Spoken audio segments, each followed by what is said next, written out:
when you're there, the mantas are literally everywhere, just on the surface feeding. And it's like the best feeling in the world because you don't get to do that. Most of the mantas in the other side is like a bit deeper than you are, but when you're in Manta Bay, they're on the same level as you are. They're surface feeding. And I think going to Manta Bay will always be my favorite. Hello and welcome to Cat Among the Penguins. I'm Rebecca Nesbitt. And I'm Jenny Hickman, and today we are asking, can wildlife tourism save ocean giants, or are we loving them to death? It's becoming ever more popular for tourists to swim with manta rays and whale sharks, and these experiences have made it onto many people's bucket lists. This kind of tourism is also often sold as being good for wildlife. It brings in money and so benefits the animals themselves. But is this true? To unpack that bold claim, we're going to be discussing everything from manta ray cleaning stations to marine protected areas and illegal fishing. We are, and as you will see, I have worn my very special t-shirt for the occasion. For anyone who can't see, Jenny is showing her t-shirt, which is a giant whale shark and a teeny tiny diver. So, Jenny, can you give us an idea of the scale of these animals? Is your t-shirt accurate?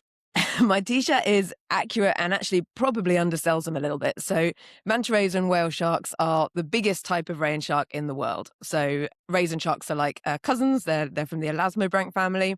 And most of the time, they're kind of famous for being aggressive. You know, sharks with big teeth or rays that can sting. But manta rays and whale sharks not only are the biggest of their kind, but they're completely harmless. So they're the gentle giants of the ocean. So manta rays can reach up to 9 meters across from wingtip to wingtip. And whale sharks can reach up to 20 meters in length. So it's a very, very British thing to do, but I'm going to compare that to double-decker buses. So that is 2 double-decker buses in length. But they're totally harmless. They're filter feeders, and they feed just on tiny little plankton and fish. I think that's beautiful, the idea of the giants of the ocean feeding on the tiny things in the ocean. It is super beautiful. And as you know, I love the tiny things of the ocean just as much, if not even more, than I do the big things. You definitely do. And am I right in thinking that you love the big things so much that you have done this swimming with them? I absolutely have. I've been super lucky. I've swum with both of them, and I can say it is 100% something everybody should do. It's an incredible experience. I can absolutely imagine it being incredible. I can very much not imagine it being 100% something everyone should do. In that surely there's problems related to this. The idea of people flocking around these amazing big animals, there's just so many levels of concern. And yeah, absolutely, there are claims that it's benefiting, but I'm skeptical about some of these. Starting with you can be a citizen scientist. Oh, you're helping the rays and the sharks by counting them, by contributing data. Is this just greenwashing? Is this marketing that the tour companies are trying to make you feel good about what you're doing? Yeah, to be fair, you're completely right. And I say everybody should do it because I get excited and I think it's a great experience. But of course you're right. And actually, there are some people that I definitely don't think should be in the water with these animals. But yeah, your point about the data collection is a really valuable one. There is a sort of trend these days for people to want to do trips that have meaning or that kind of contribute something, which can lead to this kind of greenwashing, this sort of strategy where companies sell what they're doing as, you know, valuable for science or conservation or anything like this. And it is just a marketing strategy. So it's a question that I think a lot of people have. So obviously, I wanted to find out the answer. So I got in contact with Dr. Simon Pierce, who is the executive director of the Marine Megafauna Foundation. And I happen to know that Simon is one of the world leading, if not the world leading expert in whale sharks. So I wanted to get in touch with him and I wanted to know if they do actually use these opportunities for data collection. Well, one of the really nice things about working with whale sharks is they have that beautiful pattern of like white dots and lines and things on them. So we can use photographic identification. So we can take photos of them, we can see which individual it is and how often it's being resighted, whether it's moving from place to place, things like that. And the good thing is that when we're working with citizen scientists or tourism operators, of course, like so many people these days have cameras in the water. So we can non-invasively do some quite detailed population monitoring and start working out over time whether the population is going up and down. We can look at things like boat impacts, like fishing entanglement injuries, that kind of thing. So it's both a really nice way for us to monitor how many sharks are there at a given time and what they're doing. But over time as well, we can be tracking like human threats and also just population trend. If the population is still decreasing, even following protection in many countries, or whether hopefully the populations are starting to recover. These are very long-lived animals. Like we think whale sharks probably don't hit adulthood till 30 to 40 years old. So you've got really long generation times and things, and population recovery can take a really long time. So that is beyond the scope of most kind of regular scientific funding streams. Whereas like tourism operators, of course, will be out there as much as they can. So it's like there's only a handful of whale shark scientists around the world. And of course, we're not on site necessarily with these whale shark aggregations all the time. So it does unlock a lot of research that would be pretty challenging otherwise. So that's really interesting. And the point that he makes about data collection lasting beyond normal scientific funding, that does resonate with me. I mean, you and I both know all too well how scientific funding works. It's short term, it's unreliable, you don't know if it's going to continue. So collecting any long-term ecological data on regular funding pots just often doesn't work at all. I also love the idea of bringing together the tourism operators, the tourists and the scientists all working together to collaborate on this really valuable data set. Yeah, I think that's a really, really nice part of it. And the part that really stuck with me actually is how non-invasive it is. So you can do this monitoring with just photographs. And that's really key because these animals, ocean megafauna like whale sharks and also manta rays, which we'll talk about a little bit later on, they're hugely transient and they travel thousands of kilometers. So like he sort of says, it's not really possible for this tiny little handful of whale shark scientists to track them across the globe all the time. But if you increase that team to global tourism, that's a huge data set that you've got access to all of a sudden. And both whale sharks and manta rays have these kind of unique spot patterns. And all you need to do is to get a decent photo of those spot patterns, and they can use this software, which is the same software they use to identify star constellations, which I think is so beautiful. Wow. Yeah, it's incredible, isn't it? So they can use this software to identify this individual no matter where they're spotted in the world. So you don't need to be a great scientist to take a photo. So it also addresses the claims that people have about, can non-scientists collect scientific data? Actually, yeah, if they can get a great photo, they can. And they probably can get better photos than a lot of the scientists can. Absolutely. There's some very, very skilled underwater photographers. Yeah. So that does sound very promising. I'm happy you've convinced me that this can be good data collection, but sometimes it feels like scientists just love data. The answer is always, let's have more data. But is that enough? Is there really any evidence that we're collecting this data and it's actually helping the animals? Because the animals themselves don't really care about how much data we have. Yeah. And another very, very valid point, and something that, you and I have talked about a lot, is we do have a bit of a tendency in science to kind of just gather data for the sake of data. We need more evidence. And actually, a lot of the time, and for various reasons, to be fair, that doesn't always translate into tangible change, policy, legislation, anything like that. So yeah, that's a really, really valuable point. But the good news is that it sounds like that actually might not be the case here. So here's what Simon had to say about that. Yeah, so there's definitely a clear link between protection of whale sharks and their habitats and tourism in several areas.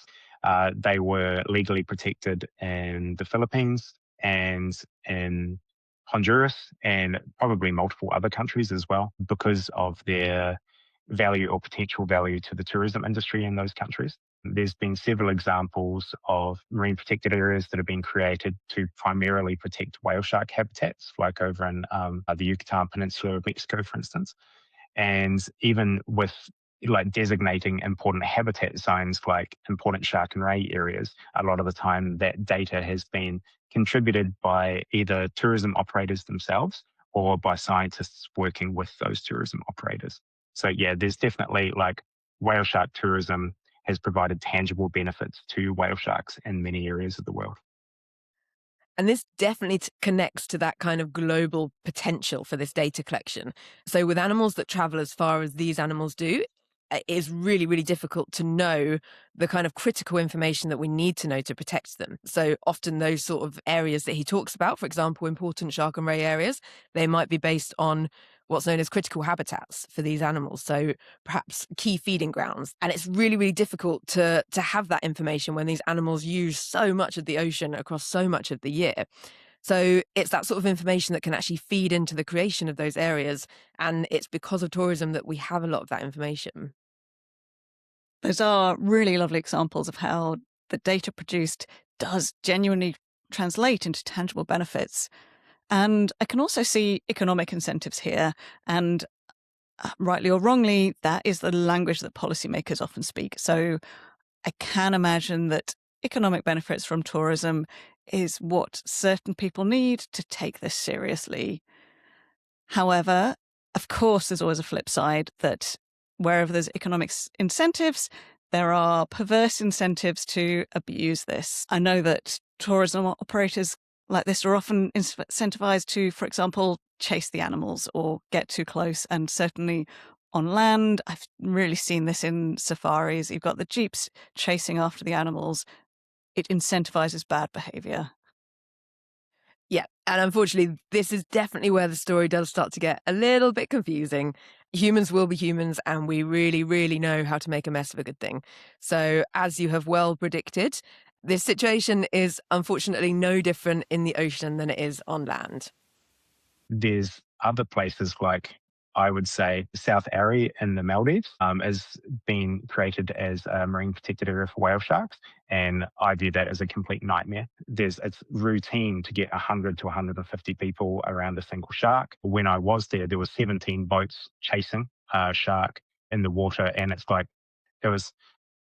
the sharks can swim away, but it's a really dangerous situation for the swimmers and that as well. And I think it's pretty easy for, say, whale shark tourism because it's snorkel based. So there's less of a barrier to entry than like dive based tourism, for instance. It can devolve into mass tourism pretty quickly. That's pretty shocking. I predicted it was going to be bad, but not that bad. I mean, in your experiences of swimming with these creatures, have you experienced that sort of thing? I've got to say, unfortunately, I have. I'm super lucky in that I've had both kinds of experiences. I've had the kind of middle of nowhere, just me and my snorkel gear and a bunch of mantas experience. But I have also had the opposite end, very similar to what he's talking about. And funnily enough, it was in one of these experiences that I actually met our next guest. So, of course, we've mostly been talking about whale sharks, but we're going to move on to talk a little bit about manta rays now. So our next guest is Janis Argeswara, and she is an Indonesian marine biologist who is the Indonesian country manager from the Marine Megafauna Foundation. She specializes in manta rays, and she works specifically in a tourism hotspot of Nusa Penida in Bali. I met her when I was over in Bali, and actually, funnily enough, she was running some surveys on manta ray populations the day that I was diving in the bay with manta rays. And what I didn't realize at the time, what she told me in the interview, was that day was one of the worst that she's ever seen it. So here's what she had to say about that day. So here in Nusa Penida, it is a tourism heavy site. It's very popular for manta rays as they are quite reliable. They're here most of all year round, mostly between January and June, peaking in May, but they are here most of the time. And mantas themselves, they are quite friendly. They're charismatic. They don't bite, they don't sting. So it's kind of nice to be around them. And they are curious animals, so they might kind of stick around by you and check your bubbles and everything like that. So it is really nice. But because of the easy access, Nusa Penida is from Bali. It's just like one boat ride away. So it's very accessible that it makes it a bit kind of too easy to get to, you know? And because it's very accessible, it's very easy to get to. And right now there's no management system of limiting the number of boats that go there every single day. It gets quite hectic most of the time, especially when it's high season between from June to September. We've counted up to 50 boats at a time in one area, and it's not a big bay. So that day where she talks about 50 boats, that was apparently the day that I was also down there diving. So she was up on the cliff top running surveys and counting boats, and I was down in the water doing a dive. And I had dived previously in that spot before, but there'd been about a 10-year gap in between. And it had just exploded. There were people everywhere. There were boats everywhere. And it was crazy. You're underwater and it's just this sort of circus of people. But there were also a lot of manta rays. So everybody else was having a great experience. But it was crazy. It was very, very different to how I'd seen it before. That kind of story is just madness to me, including because doesn't it risk being self-destructive? Tourism relies on those manta rays, but if people aren't having a good experience and ultimately you're going to drive the manta rays away, then you don't have any tourism. Yeah, that's the logical thing that you would expect. And you think, especially as this tourism increases and as it gets busier and busier, that's what you would see happen. But when I asked Janis, that wasn't actually what it sounds like is happening. That's one thing that we thought would happen. We tried to use narrative, especially after COVID, like tourism kind of spiked up like even higher than before COVID. And so we tried to use narrative of, if this isn't managed, the mantas will go away. But the thing is, the mantas aren't going away. The sites are very important to them that they decided like, a bunch of tourists, a bunch of boats, although we have been, get propeller cuts and whatnot, it's not like the site is so important to them that they're not really going away. We have seen a change in behavior in Manta Bay, the feeding ground, where one of the years they were, instead of being on the surface, they were feeding like quite deep. And so it made a lot of the snorkel boats go off to Manta Point. Thus now the number of large boats in Manta Point, because Manta Bay wasn't as reliable as it was like before COVID. So that was a weird year when the mantas are like going a bit deeper to feed. And then they came back. On the face of it, that sounds surprising, but it does make me question what it really means because, as Janis said, these sites are really important to them. So, yes, it feels like they could swim anywhere in the ocean, but that's not true. They have very specific habitat requirements and they use certain habitats at certain times for certain reasons. They can't just move on and find somewhere else. There's a reason they were in that spot at that time. Yeah, completely. This is definitely one of the concerns. And I think a lot of the time we also hear about other swim with tourism. So, for example, great white shark cage diving is something that we hear a lot about. But there's a very critical kind of ecological difference. And that is whatever your opinion on this, and there's obviously a whole other world of problems that open up with this. But whatever your opinion on this, we draw those sharks to us through, for example, chumming the water or feeding. We put something in that acts as an attractant to sharks and they come to find us. Whereas with these animals, with whale sharks and manta rays, they follow the plankton. So when they follow the plankton, that is where they need to be for their food. That's where they're feeding. And then we follow them to that critical habitat. So it's a very, very big difference in that we sort of go to these critical habitats that they are in for a very important reason. So they might not be leaving the area, but I guess it's possible that their behavior is changing in ways that are just not so obvious to us. As Janis said, it seemed that they've already altered their feeding behavior. And I'm also linking this back to one study I read where scientists in Florida used drones to see whether divers affected the behavior of juvenile Atlantic manta rays. And in that situation, they found that the divers did affect the behavior. It wasn't that the rays left the area completely, they were still there, but if you looked more closely and subtly saw the behavior, it was changing and the rays were, on a very small scale, swimming away to avoid the divers. And if they're swimming to avoid the divers, they're not feeding. They're expending energy unnecessarily and they're not doing what they need to do. Yeah, absolutely. And it's those kind of unseen impacts that people might not always consider, these sort of little changes to their lifestyle or to their daily behaviors or daily activities that have the potential to have long-term impacts on the population. Simon actually had a really interesting story about this. So it wasn't regarding whale sharks, but he had a very interesting point of something that he had heard about dolphins. I'm always conscious of there were some dolphin studies over in Western Australia that were doing long-term monitoring. And what they found was that when tourism started, a lot of the dolphins, well, a proportion of the dolphins sort of disappeared off from that area. But from when the tourism started, basically, the number of dolphins that were prepared to interact with the tourists stayed pretty similar. So if you just had the monitoring going, like tourism dependent kind of monitoring, you would have seen a very stable population. But in fact, quite a few of them had left because they were obviously more sensitive to disturbance. So this is super interesting because it really shows the importance of that baseline data. So obviously in ecology, the kind of gold standard data that you need will have some sort of before, an image, a snapshot of the before the pressure was there. And without that kind of baseline data telling us what the ecosystem looked like before or what the population looked like before, we can't know what kind of changes are happening. And the same goes for this situation. If the data only started being collected when tourism started, how do we really know what's actually happening here? Yeah, exactly.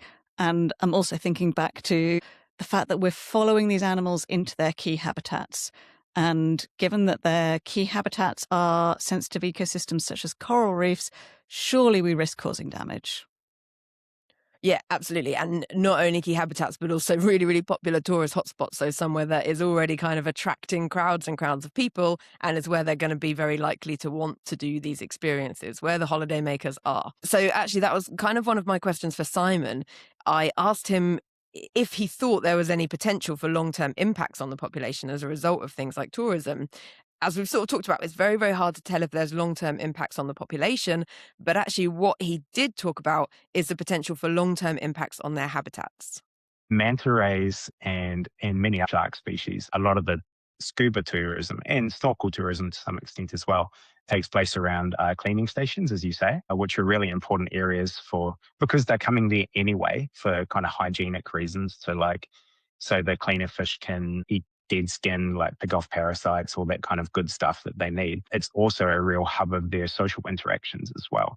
And but also because these are discrete areas, typically like reefy, then if diver behavior is not managed, then they can inadvertently destroy the physical structure of the cleaning stations. So if you break all the coral apart, then there's nowhere really for the cleaner fish to live and they will move on. And actually, it's interesting that he talks about cleaning station here because, like he says, particularly for manta rays, these cleaning stations, they're really key hotspots for both manta ray behavior, but also for these experiences to see the manta rays because they're not guaranteed, but it's fairly predictable that mantas will be there. And one of my coolest manta experiences was at a cleaning station. I was on a dive and I was in Komodo where the currents are absolutely crazy. So the whole time you're sort of pinned to the seabed and you're clinging on in these crazy currents. But just a few meters away, there was this absolutely ginormous manta ray. And I always remember him as looking like an alien spaceship because he was just hovering completely still, just mouth wide open, wings outstretched, completely still in these insane currents being cleaned. And it was one of the coolest manta experiences I've ever had. But at the same time, it was quite hard to enjoy it because there was quite a few groups down there and there was quite a few fairly inexperienced novice divers trying to maintain their buoyancy in this current. And they were like kicking corals and doing damage. And it's pretty hard to enjoy what's otherwise an incredible experience when there's those two sides happening at once. It feels a bit like this is showing that it's the mantas that have their natural habitat in the water. Currents, no problem for them. For the humans, not so much our natural habitat. And it shows. And no doubt that caused damage. And I've read studies proving this. I read one from the Philippines where a reef site was impacted by whale shark tourism and it had a lower coral density and higher seaweed cover. So those are clear signs of a degraded reef. Given that tourism seems to be damaging the habitats and also tourists are directly affecting the animals themselves, I think we've got to ask, should this stop? So I spoke to Janis about this because I wanted to know where she stood on this. Is this something that she feels should continue? And she actually thinks that it should continue, but just with some changes. And she talked about some of the operators that she works with, who she had been seeing some really, really good practice and good conduct from that could provide a really good example for other operators. I've seen a lot of like boat captains call out other boat captains when like, hey, your guests are like it's super shallow. Your guests are definitely stepping on the corals. Tell them to go horizontal and not like vertical. I've seen captains calling out, and we have like given some socialization to captains and guides as well. And they're really interested in learning more about the mantas and, be, like why the mantas do this and that, or like what site is important for the manta, because guests ask these guides, right? And so it's valuable for them to know as well. And because they know this, they also want to become an example for the guests of like no touching. So right now, a lot of the boats are actually giving some really good briefings of like both safety briefing and also kind of like the ecological briefing of like no stepping on the coral, no touching the manta, no chasing. But it goes back again to the guests and their compliance. And yeah, some snorkel tour operators, some dive operators are really good. They're really like, harsh, not harsh, but like they're strict on the guests of like, no, you shouldn't do this. It's wrong. If you keep doing this, then we're going to have to like not let you go into the water or something like that. But some places are also like, okay, you do whatever you want as long as it doesn't get us in trouble. That's really reassuring to hear of boat captains calling each other out. And you can imagine a scenario where the community becomes self-policing and good behaviour becomes the norm. That's what's socially acceptable. Yeah, for sure. And I think it definitely shows a desire from the perspective of the operators to actually do well as well. So there's an understanding that, yes, there is an economic incentive to kind of get more people in the water and see the animals, but there's also an incentive to ensure that it can be long-term and sustainable. And that does require it being done well. And it's not even just that. There's actually some really cool unexpected benefits that Simon talked about. So listen to what he had to say about how it might deter illegal fishing. The Galapagos Islands of Ecuador is another good example of tourism where also there's a very strong incentive for illegal fishing in that area because you've got a lot of hammerhead sharks and things that are very high value fins and meat. And because you've got a regular presence of tourism operators there, like dive boats, they are effectively monitoring the park, even some of these really remote areas where you're just not going to get like naval vessels and that very often. So I think the presence of tourism in that area, it's a good way to keep illegal fishing boats keeping their distance because they know they will be spotted if they come into that area. So that was just a really interesting story. I thought that was really cool because that's quite an unexpected way that this sort of tourism operation can provide this kind of indirect protection. Just the presence of these tourism operators in an area that's really key for an endangered shark species can deter illegal fisheries, which I just thought was a really cool little story. So after all that we've heard, what do you think? Do you think wildlife tourism can save ocean giants? Well, you've definitely shown me some positives. I did like that story about Simon, illegal fishing being such a huge problem that's hard to know how to tackle. So very interesting to see the link here. And also what he said earlier about there being a positive link in some cases between tourism and official protections. So, yep, I would agree. There are some positives. Yeah, and I think, we've seen that there is tangible translation into conservation, and there's an opportunity for people to kind of see these animals and interact with them, and it does kind of provide a really good economic incentive to actually keep them alive. But of course, there were some horror stories. That same economic incentive to keep them alive was an economic incentive to abuse this. So I think your horror stories were really quite concerning, both from the impact on the animals themselves and on habitats, these hugely important and sensitive habitats. I think we really need to take those problems seriously. Yeah, absolutely. It absolutely has to be done right. We have to be really, really careful with how we let these things grow, and it's completely context dependent. So I think it is really important to say that while I have had some horror stories, I've also been with some really, really great companies. So that horror story that I told about the cleaning station, the dive company I was with were great. They were incredible. They were very, very strict about how we behaved under the water.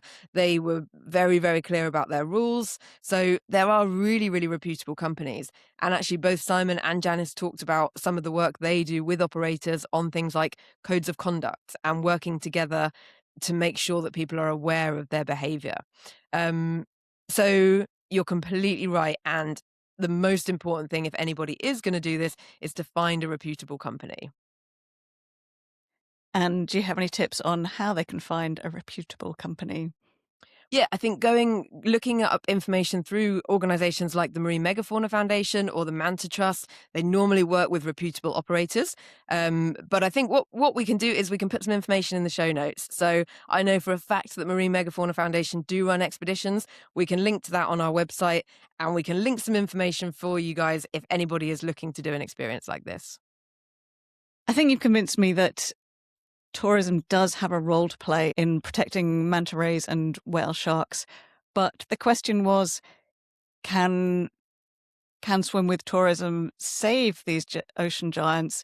And I think that answer is a clear no, because as always, you can't just focus on one particular issue, one particular species. There's huge, broader problems such as climate change that we need to tackle. So yes, I think well run, it has a part to play, but there are so many bigger issues that we shouldn't let this debate detract our attention from those. It's definitely one part of a very, very complicated puzzle. And I think it provides some really exciting opportunities in terms of data collection and getting people to love these species. But you're completely right in that there is no silver bullet, and it's just a very, very complex puzzle. Complex puzzles, those are exactly the kind of debates we like. Absolutely. So that's it for another week. We would love to hear your thoughts on this week's episode. Have you swum with manta rays and whale sharks? Have you got any terrible experiences? Or even better, have you got any great experiences and great tourism operators that you would like to give a shout out to? Let us know in the comments or come see us on catamongthepenguins.com. We'd love to hear what you think. See you next time. Honestly, for me, my favorite fact about mantas is that they're really smart. They have the biggest brain-to-body ratio of any fish, and that makes them curious. They're fish, but they're curious. That's why, for me, it's like I'm looking right into their eyes, like deep into their soul. And they just kind of hang out with me, and like, oh, that's nice. Thank you for hanging out with me. Thank you very much for listening to Cat Among the Penguins. If you want to get involved in today's conversation, we would really like to hear your thoughts. So come visit us on catamongthepenguins.com or find us on social media. See you next time.